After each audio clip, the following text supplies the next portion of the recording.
I'm joined by Dora Chomiak, president of Razom, an organization dedicated to building a better future in Ukraine. Now, Dora, thank you for taking the time to reconnect with me. It's hard to believe, but it's been about a year since our last chat. It is hard to believe, but I'm glad we have a chance to talk again.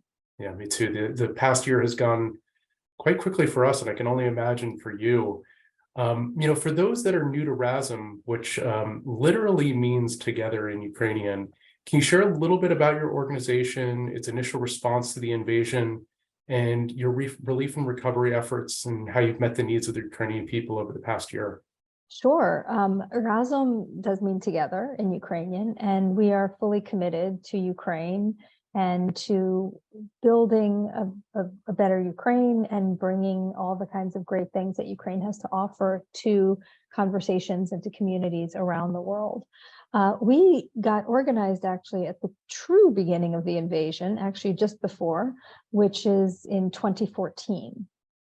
So we have been active with our work since 2014.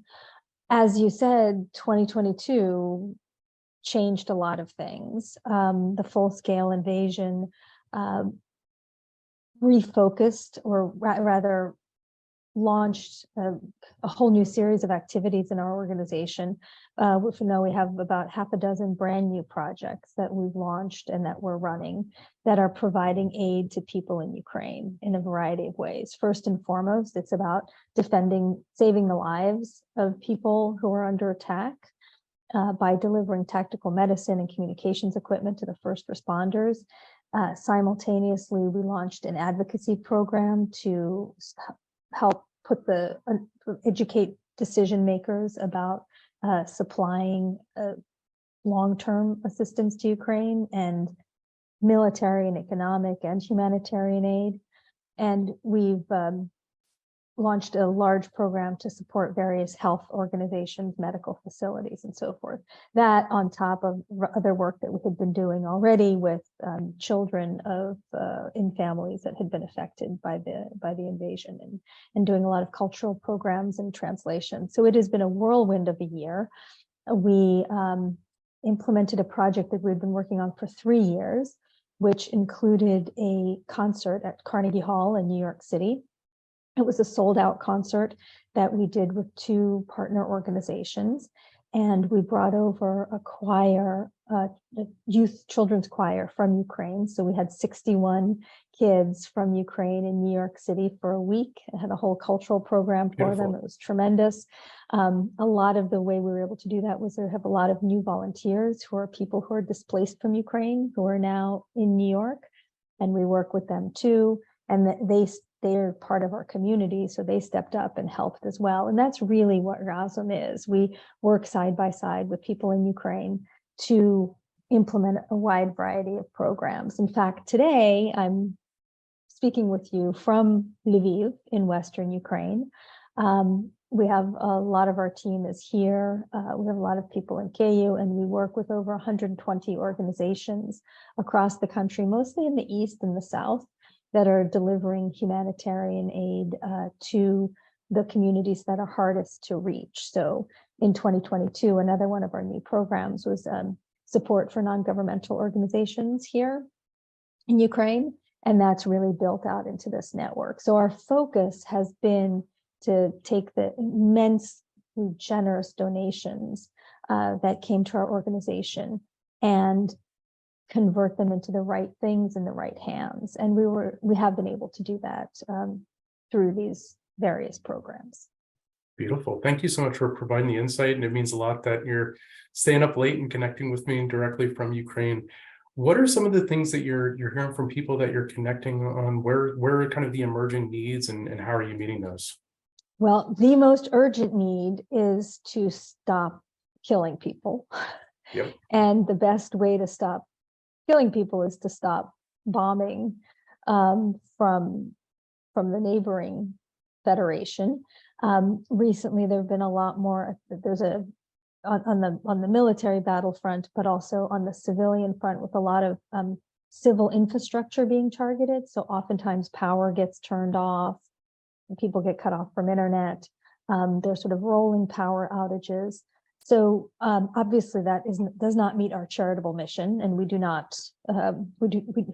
are not in a position to solve that directly.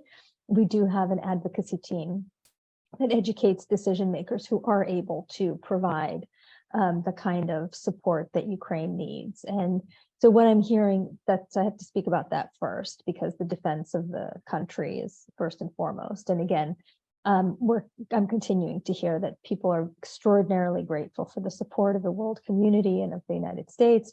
And there's very much a call for, they really just need stuff. They don't need people, they just need stuff. So the recent announcement of the tanks coming from Europe is very welcome. So that's defense. That's just so that people can do what you and I are doing right now, which is just having a calm conversation. And I've got like one eye on, like, is the air raid going to go off? But knock wood, hopefully not. Or if the power is going to go out, hopefully not. So that's the first thing. The second thing that so defense, sort of being able to live peacefully, is the first thing. The next thing is keeping people alive. And so a lot of our work with medical institutions, hospitals, as well as providing tactical medicine, training civilians on how to do basic kind of field first aid, those kinds of things are what people need. And sort of people need stable access to medical care. So we've also been able to distribute various large generators for hospitals so they can continue to do procedures. And, you know, because even if your country is invaded, you still have like boring medical procedures that you need to do that are, you know, have nothing to do with trauma, injuries and so forth. So being able to provide sustained medical care and sustained care through education is extraordinarily important. But I guess the big message I want to make sure you hear is what is tremendous about being here and working alongside my colleagues. People are working, everyone's doing something. A colleague of mine, you know, 2 weeks ago, his second child was just born, and, you know, life is happening, and Ukrainians are immensely resilient and just very determined, because what we're all working towards is the ability for people to live their lives where they want to live. Absolutely. And I'm happy to hear about that resiliency and that life is going on even with all those challenges around you. One of the things that you had mentioned was about the response that you had seen from the donor community. And with so much of the world's focus on Ukraine, you know, your organization is getting a lot of attention. I know that firsthand on Charity Navigator. Razom was one of our top searched organizations for people that are looking to do their due diligence. And, you know, you haven't yet earned that Charity Navigator rating just based off of criteria, but I'm curious as to, you know, what you've heard from the donor community and then how you're kind of operationalizing those funds that you're receiving. Yes, that's such a good question. Well, we are certainly excited to be able to move our way into being qualified to be rated by Charity Navigator, because we do get that question a lot. And so we are preparing already to submit our first of 3 years of long form 990s. That's one of the qualifications. So we're getting ready to have year 1 and then eager for years 2 and 3. But this is exactly what we're focusing on right now, is we're making changes in the organization in order to be able to continue to do the work that we're committed to, which is in Ukraine, and to continue to engage the donor community in a responsible way. So Razom has gone through sort of I think I can say unprecedented growth. For the first 8 years of our organization, we were all volunteer, and we raised and spent about $200,000 a year from just under 4,000 donors. So it took us 8 years to find 4,000 donors. In 2022, we engaged over 170,000 donors. So we finished off 2022 with 170,000 donors. For whom we're immensely grateful. And we raised over $7 million and have spent well over 50. I'm proud to say that we have from the get-go, we had enough infrastructure together, so we have very tight controls about information about those donations and where the money went. And we have tight information about who the end user is of all that information. So what we're doing now is exactly, thanks to some generous support of donors who were able to provide some capacity building grants, we engaged 2 bookkeeping and accounting firms last year in order to do all the journal entries and to reconcile everything and to upgrade everything, and an accounting firm in Ukraine. We also went through a search process to select an auditor because we've never gone through an audit before, and we definitely want to be able to have that outside view of our processes and so forth. So we solicited recommendations of various audit firms and put out an RFP and interviewed, and we just last week selected an audit firm. So that is going to be another investment, right? Because that's not a volunteer audit firm. So we've done that. And then throughout the year, actually, very from day one, quite literally, we've been incredibly fortunate to have alongside us a tremendous partner in the legal sphere. And the law firm of Shepherd Mullen has provided just a fantastic amount of legal counsel throughout the year.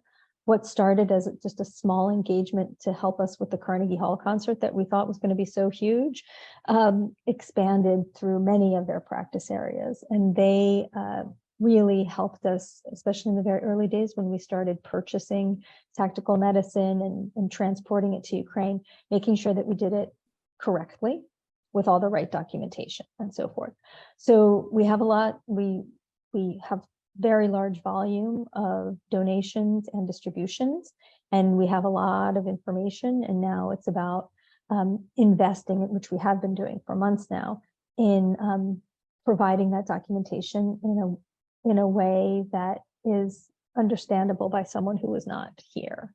And I'm talking things like journal entries in financial management systems and stuff like that. So we have been able to operationalize that way.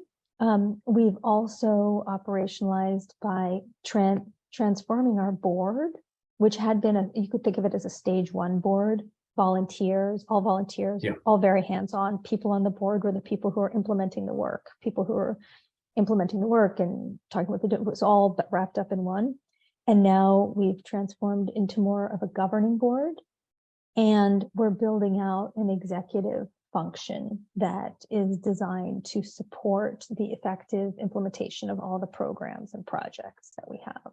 So, it's rapid growth, but we see what we need to be doing. We have a lot of just terrific partners. Shepherd Mullen isn't the only law firm, but we have some terrific pro bono support in all of this. And I'm not gonna lie, transformation is hard, particularly, when you're in war conditions. And we had prioritized delivery of aid. And now we're continuing to deliver aid, and we're building out the infrastructure so that we can provide the kind of transparency and kind of audited financial statements with hundreds of thousands of transactions that are necessary, for us to function, because we are fully committed to Ukraine and continuing to be here and really providing opportunities for people to engage with the country by being donors, by being volunteers, by getting engaged in our projects, and by learning about all the cool stuff that people continue to make here. Thank you so much for walking us through that. And that's exactly why I asked the question, is because people think like, oh, there's this great influx of funds and you're able to do so much programmatically. And obviously you're doing that, but it obviously comes with challenges of how you structure the business and how you expand and actually meet those needs. Every donor needs a customized letter before tax day. And we had very good partners who we continue to have, who are helping us, who are doing our donor management system, a terrific company called Humanitru, who has just been spectacular in guiding us through some of this from the very early days. And also, since they had worked with other organizations that saw rapid donor engagement, they helped us say, look, it's month 1 of the war and you're just trying to spend your money. You also need to do this. And we did. Yeah. And because of that, we're in good shape. we, communicated with all of our donors. We got all the reporting letters out, where, because it's important. That's part of our work as well. Yeah. Even though it's, if it's like an iceberg, it's under the water, right? Like people don't see it, but there's so much that happens behind the scenes. Very much so. No, somebody that's been in the sector for nearly 20 years at this point, I know all of that, and I know the challenges that kind of influx can bring, and it really appreciate the attention that you put that and the commitment to good governance, and certainly something that people that come to Charity Navigator really value. And I know that even nonprofits that are watching that might find themselves in a similar situation of just kind of those areas that you've touched on in regards to, oh yeah, well, we needed to work on this area, we needed to work on this other area, and we needed to make sure that we have an audit.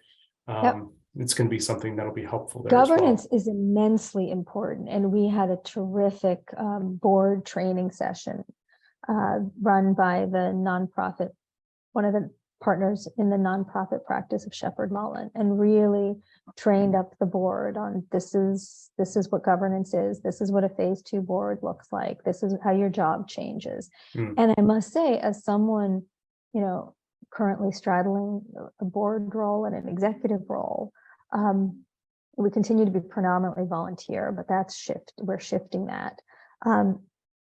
I value the governance practices of distance, right? Because if I'm doing something day to day, I'm just talking as a human here, like if I'm doing something day to day, my priorities are like what's right in front of me. And that's like, people are counting on me to execute those priorities. I can be better at what I do if there's someone a bit removed who holds my feet to the fire on a quarterly basis and says, hey, wait, Dora, you said you were going to do this. Are you doing it? Why aren't you doing it? And that perspective is what makes for a healthy organization. And so, we've been a small, scrappy nonprofit, and I want us to be a small, scrappy, effective nonprofit. I want us to continue to be a sort of effective, hungry, large nonprofit that's able to continue to have an important impact in Ukraine and in the world community. So we gotta bake this stuff in. Yeah, no, and it sounds like you're taking the right steps and have the right people involved. So happy to hear that. So lastly, I'd love to know, there's certainly going to be hundreds, if not thousands of donors that are watching this. What are some of the things that you'd like them to take away of kind of the current situation in Ukraine, and maybe that encouragement to continue to support not just kind of a short term, but look at it from a long-term perspective, and where your head and the organization's head is at? Yeah, I think I'd say Ukraine continues to be awesome. And people in Ukraine are showing all of us what community can do and what individual people acting in concert and coordination are capable of. And in terms of sort of literally standing up for rule of law and for sovereignty and for basic human rights, Ukrainians in Ukraine and around the world are just tremendous, sort of reminding us how to do it and inviting us to participate with them in that. And so I would say that